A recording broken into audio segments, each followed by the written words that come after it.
Welcome to the Anime Karib Toon Marketplace interview sessions. Today we have Carl Reed with us. Carl Reed is the Chief Creative Officer and President of the Academy Award winning Lion Forge Animation. The Academy Award is for the viral animated short Hair Laugh, which we also screened at last year's Anime Karib Festival. Carl's career includes 20 years in media creation. Over the course of his career, Carl has worked with high profile clients to produce a variety of different types of content, from comic books to broadcast animated series, toys, and video games. He has worked with clients such as Disney, MTV, Spin Master Toys, Global TV Canada, Cartoon Network, and more. Line Forge Animation is a leading black owned full service animation studio that sources, acquires, develops, and produces authentic, diverse content for global distribution. Hi, Carl. How are you today? I'm doing well. How about you? I'm good. I'm good too. Well, nice having you here, and we'll just jump off and start right away with the questions that we have because there's so much we want to know. Can you tell us how your experience has been as an African American studio head? Simply because that's kind of our reality too. We are different, we are diverse, and the world is now seeing us. So, can you share your experience in that? Sure. I think naturally, because of the history of not exactly being a part of the content, and from a creative standpoint, from a production standpoint, and from a storytelling standpoint, there is a learning process and there is a convincing process that we have to go through pretty constantly. That's kind of become a part of who we are as a company, just because traditionally Hollywood, film, and TV haven't thought about, they have thought about, they, for whatever reason, have excluded content coming from different perspectives. And so with us and with creators like all of you that want to bring your personal stories and that want to bring your authentic truths to this storytelling now, because of the proliferation of streaming media and the streamer wars, where everyone is trying to win in this kind of wild west of streaming that's out there, they understand that they have to not only speak to quote unquote the mass market, but they also have to speak to people's authentic experiences. And in that, that means you have to come from different perspectives. You have to tell stories in a different manner. And the easiest way to do that is to go straight from the source. I think far too often in the past, we've had to sanitize ourselves and put all of our content through this kind of white lens in order to be accepted as mainstream content. And so now there's a genuine want to do better. There's a genuine understanding that a different kind of content can be commercially viable. And so we sit at the intersection of the right timing and people recognizing that commercially it's very beneficial. So from our perspective, we just seek to create the best content that we can so that this moment is not taken for granted. So, when you say bringing our authentic truth to the world, how do you feel about the impact of diversity and unique stories? And how much do you think the world needs to know the Caribbean stories, like our stories? Personally, I think, there's this old mantra that every story has been already told. So the only way that you're able to get something fresh and new is to tell stories from a different perspective. So when we think of Caribbean, in my mind, and of not Caribbean at all, in my mind, I think of Jamaican, I think of, dance hall, I think of, you know, tourist traps and things like that. And it's just so much more to different Caribbean experiences than that. You know, it's so many different countries, so many different experiences, even within those countries that are unique to those places. And the cultures are so different, uh, even though they share certain commonalities. Those commonalities and those universalities of everyone's story and the emotional journeys that we all go on, I think is just uh, even better when we have these new worlds and these new perspectives from communities, cultures, and things that we may not have gotten a shine before. So even I mentioned, dance hall and reggaeton and stuff like that. While that's, you know, an entry point into the Caribbean. Uh, what is the story behind that? What's the story behind the day to day? How do people? What is the joys, the pains, the struggles that each individual country and the different folks that live within those countries experience? And how can we step into the shoes of someone in a Trinidad or someone in a Puerto Rico that makes it feel like, oh, this is a unique experience for me as a non-Puerto Rican or Trinidadian, but also takes me on a journey with emotions and goals and wants that we can all relate to. So I think that's kind of the key, is to shine light onto new worlds, quote unquote. If I'm able to create a superhero and or an alien film with an entire different culture and people look different and everything, why can't we do that with folks that already exist, that have a different culture and look different than the mainstream? And I think it can be just as accepted, uh, and the stories can be just as compelling. Well, clearly, you see that the Caribbean being this melting pot of cultures from, because we have people from all over the world. We have the African, the Asians, like the Chinese, Indians, and the Indonesians. So clearly, you see that as an advantage, right? And how do you see your studio taking advantage of that sort of uniqueness, of the unique nature of the Caribbean? Just Our entire goal is, and our mission is, to create content that challenges expectation and reflects the diversity of our audience. So, what does that mean? Challenging expectation means that you expect a certain thing from certain content. You expect a horror movie to take place in an old house and have ghosts and jump scares, right? But does it have to be in middle America? Absolutely not. Reflecting the diversity of our audience means, that goes back to our point about authenticity. We want to have the most personal accounts of the world, and that's what makes it feel different. And also a different view of kind of these common emotional journeys that we all go through. I think at any age, you go through some common experiences as you're building a family. What are those challenges? What are those joys? What are those pains?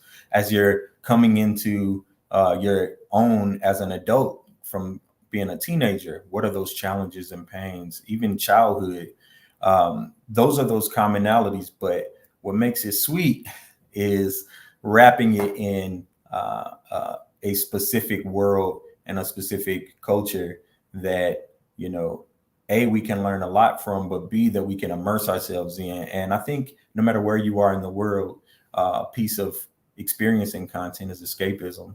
And we have this want to step out of our own shoes for a little bit.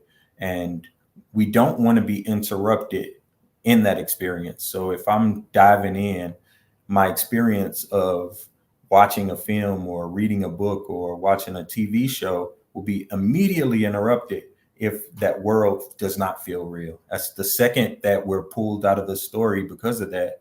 Um, it affects how we engage with that content. So the more authenticity that we can bring to it, the more consistent that world and the consistent that experience is, and the more twists and turns that we may not expect not being from a part of that culture. And if you are a part of that culture, seeing yourself and being able to say, you know what, this is what I would do in that situation, or, oh my goodness, they did something that I wouldn't do in that situation. It's just as important and just as compelling. So we want to be both windows to new experiences, but also mirrors reflecting uh, perspectives and experiences that hasn't been as shown in the past. At the University of Trinidad and Tobago, we have an international outsourcing hub.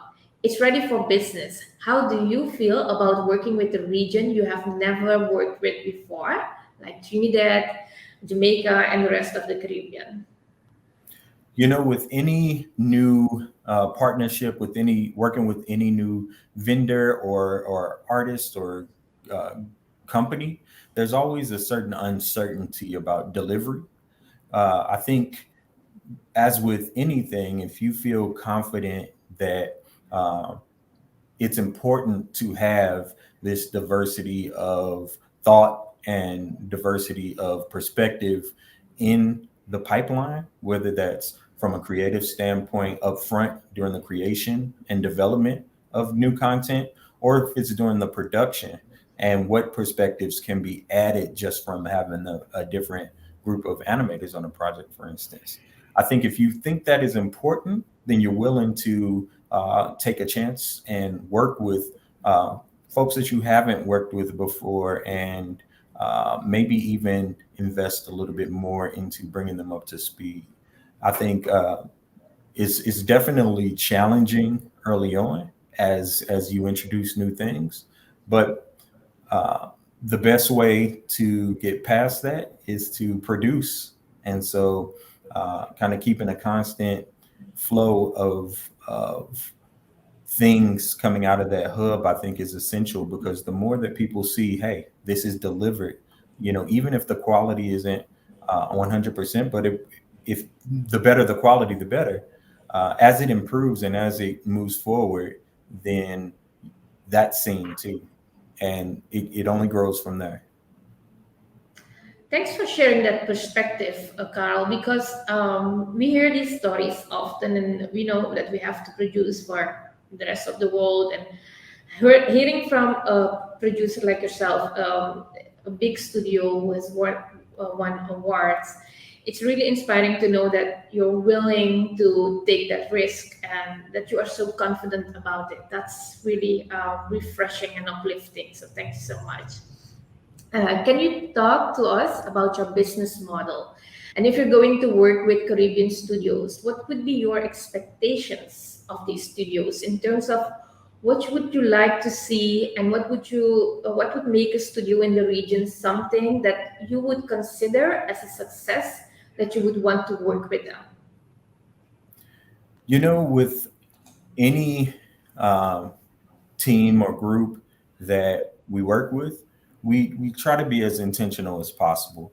So one thing that helps that process and makes the thought of, hey, I need to reach out to my friends in the Caribbean, uh, is understanding the differences between those studios and anywhere else in the world. So early on, there might not be a lot of differences, or there may be extreme differences that aren't yet recognized. But leaning into those differences and, hey, we do 2D this way, we do 3D this way, we specialize in this. This is what we do better than anyone else. Understanding that, and when there's a great sense of that, I think it makes fitting into a pipeline or fitting into people's mind as far as, let's reach out to them. Uh, it's essential. So getting there, though, is not always as cut and dry. I think everyone starts with, hey, we just want to make the highest quality content that we can, given the budget, timeline, and scope. And starting from there, you'll start to notice that, hey, I'm seeing a trend across all the content we're producing, and maybe even leaning into those trends help define the region, define specific individuals and companies, and starts to build a even if it's involuntary, a thought about how Caribbean animation can fit into a French production and a U.S. production, a Asian production, and when to go to a Caribbean studio and why. And those are the questions that I think has to be answered from a partnership perspective. Yeah, it's again, it's very refreshing to hear this. You have the confidence, and you are showing it that, and I think the studios will love that you're saying that you're taking into consideration that there will be differences, because that's what makes us so unique and special. So that is something that is mostly a threshold when you work together with cross-national programs. You see that as a threshold, and now you're saying we have to acknowledge that it is there and see how we can work around it or collaborate in a way that's going easy for both people. And yes, it will take some time, but we would love to know how the success of shorts like Hair Love impacted your studio, and what have been the developments since then. So, we did not expect Hair Love to be as huge a success as it was. There are some folks like Dave, CEO of Line Forge Animation. He was like, this thing is going to win awards from the beginning, right? But myself, it was like, we really believe in this project, and we think the world needs it. And so that's how we approached it. But since then, it's definitely sped up some of the things that we're doing, and it's sped up uh, um, the partnerships and the content that we can bring to the world. So we hope to take hold of the opportunities that it has afforded and get as much content out there. And again, we face a similar kind of question as everyone does, in order to stay relevant and in order to stay in demand. You know, how do we produce the highest quality content that stands out and stands on its own and alone, so that in this world where we're given so much content that's so hard to discover, how do we rise above everything else, and how are we differentiated?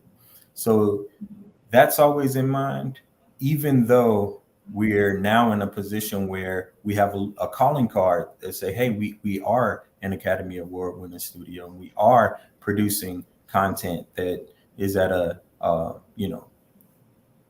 world class level, but we also can produce financial gains that a studio would look forward to time and time again. We are bringing an audience that wants to see this type of material, and we're providing them an authentic experience that will bring them back time and again. So from us, we do have a challenge going forward in living into that expectation, which, on one side, it's a great opportunity. And on the other side, it's a scary challenge. But I feel super confident that we are currently answering the call, and that we'll be able to kind of uh, uh, push the ceiling higher and higher as far as what's expected out of content from a diverse perspective. Well, you really are very confident, and I admire that a lot. So I think you have spoken to us like how it's important for you, to get more of the collaborations with other regions, etc. Um, when you look at the projects, at the project, what do you look for in projects that end up getting your approval, like the green light to work with you? I think it goes back to our mission. We want to be laser focused on content that both challenges expectation and reflects the diversity of our audience. We feel like there's a true advantage in having a story or a perspective that has never been seen before. Even if the story feels familiar, how are we approaching that differently? That's where we go to challenging expectations. We want to bring something new to, whether it's the entire concept or whether it's a take on a existing concept from a completely new perspective.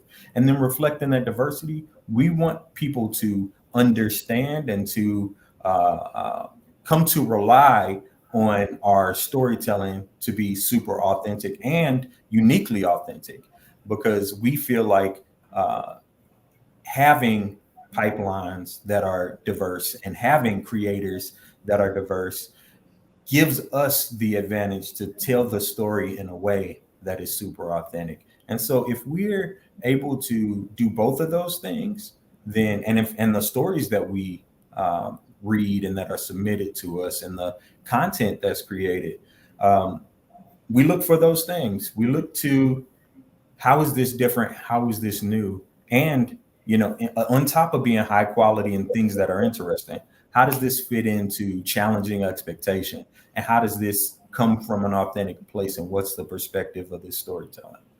So those are the kind of two elements that are at the top of everything. Of course, we look for quality, whether it's in the writing, whether it's in the art, whether it's in the animation. Of course, we look for where it fits in the market, as far as, how can we explain this to buyers? How can we explain this to consumers and viewers? And how do we get them excited to see it? There's some things that are such a simple concept, but you hear it and it sparks a interest immediately. And so those are always at the top of our list too, because it's easier for us to communicate certain things, even if it's a new idea comes from a new perspective, if it has that clean, high concept and that kind of compelling foundation. Okay, valuable information for all studios who are going to pitch at the Anime Toon marketplace. So we'll make sure to share this over and over again with them. As a closing, I would like to ask you, do you have some advice for young people who would like to get into production and animation? Absolutely. I think sometimes people see some of the greats in animation and writing and content creation, and they see all of the things that they can do. But what they don't see is that at certain points in their journey, they specialized. So it makes mastery easier if you limit your focus. It also makes you the go-to for certain things, right? So I would recommend that folks specialize very much. And then you get to a certain level where you switch what that specialization is and you're growing your toolkit. With that said, get out there, produce things, and produce them as fast as possible and as high quality as possible, so that you're putting out projects, because the only way that you're going to be able to improve and to see that you've improved is by delivering. So if you can put out a project, then you can look at that project and say, this is what I'm going to do better on the next one. And then you have to lather, rinse, and repeat. You have to put out more content and then analyze that content and say, how am I going to do better on the next one? And then eventually, before you know it, you're like, you're putting out content that's worlds better than you ever imagined. And you look back at your early stuff and you're like, wow, I'm a completely different creator. We're a completely different company. We have such quality and craftsmanship. And where did this come from? Right? It came from all of those other pieces that you delivered and you looked at and you built upon.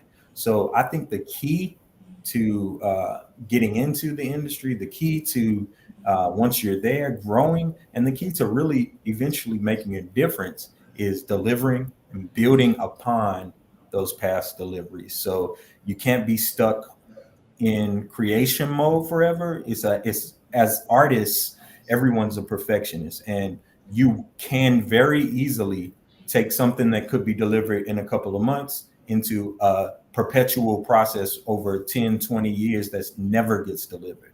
And so you have to deliver higher, that's the highest priority, is delivery, because then you can look back and say, I need to work on this, I need to fix this, or I intend to improve. And so that's the key. That's the uh, most important part from my perspective. And also nowadays in 2021, you're able to gather an audience, and that audience is very valuable to production companies, to buyers, because if you're coming from a different perspective, or you're coming from a world that you're a part of, or a community that you're a part of, or a tribe that you're a part of, you have a unique access to that tribe that buyers, streamers, companies want to have access to, and they can't, because they'll never be a part of these communities just because of the nature of being a company. So, leaning into that, delivering value to those communities through your content, and then increasing that to where those communities see you as a valuable contributor and as a leader, I think that's important too. And the more you deliver specifically to that community that you have access to, the more your audience builds, the more in demand you are to that audience, but also to buyers, producers, and streamers. Yeah, makes sense. Makes sense. It looks also easy when you say it, but it's just things that we usually oversee because we're so into the situation and trying to, okay, which way to go up. So thank you for sharing that. You have mentioned like bringing our authentic truth to the world. Content that challenges expectations is something that you're looking for, and the scenery in the Caribbean could be something that adds extra value to certain stories that mostly look like the same stories, but they have a different angle and different perspective. And you also mentioned that in the collaboration in working together, understanding the differences is important, and looking at choices for working with certain tools. If we are talking about differences and the tools are different, or the way of doing something is different, you can also solve that by in your collaboration, etc. I think when you mentioned you're looking for high quality content, something that came up is, I want to know what's coming up. What can we expect from Lion Forge the coming year? So we now have a few productions that will be coming out between now and the end of the year. We have a series that we announced that we're working on with Disney and the Roots. We have another group set of projects that we're working on that should come out before the end of the year. But we also have some things that we've been working on for a while that'll be coming out over the next year or two as well. So as you all know, this stuff takes a ton of time, and it's just good to finally be able to show the world all the stuff that you work on behind the scenes. And again, it goes back to delivery. The closer you get to those delivery dates, the more excited you get to share. So we have a bunch of things that we're working on right now. We also announced a series that we're working on with Brian called Eris, and a number of other projects in the mix. So definitely look out for them. We'll keep everybody up to speed in our social and through our communications. Okay, wow. So that means it will be an exciting year full of a lot of content that challenges our expectations and then different than that we expect. And I would like to thank you for taking your time. And I know you are very busy and you have made some time for us. We are looking forward to having you at the AC Toon Marketplace. And yeah, we wish you all the very best with all the upcoming productions. Thank you so much for being here. Anytime, and really love participating, and look forward to potential partnership with some of you guys out there. Yeah. Thank you. Take care.